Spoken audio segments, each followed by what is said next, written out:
नमस्कार, मी अखिलेश पाटील, शेतकरी संघटना बडगाव तालुका अध्यक्ष।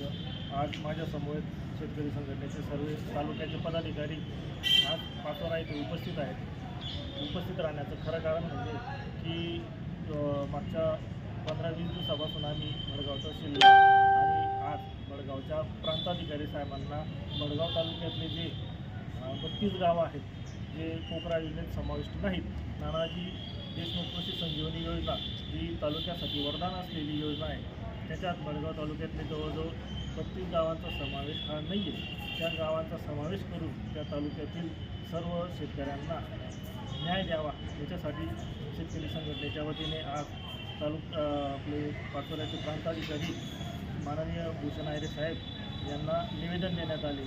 या पोकरा योजनेमध्ये जवळजवळ 36 ते 37 योजना अशा आहेत की ज्या शेतकऱ्यांसाठी वरदान ठरू शकतात। त्याच्यात कांदाचा योजना असेल, नवीन विहीर असेल, विहीर पुनर्भरण असेल, त्याच्यानंतर ठिबक सिंचनच्या योजना असतील, अशा भरपूर योजना आहेत ज्या शेतकऱ्यांसाठी 80 ते 90% सबसिडीवर काम करतात। पण तालुक्यातले जे 32 गावं आहेत त्याच्यात गिरड, आमर्दे, वाडे, वाघ, वडगी, भडगाव असे बरेच 32 गावांची यादी आहे। त्या गावांचा समावेश हा या योजनेत करावा याच्यासाठी आज प्रांताधिकारी साहेबांना आम्ही निवेदन देण्यासाठी इथं आलेलो आहोत।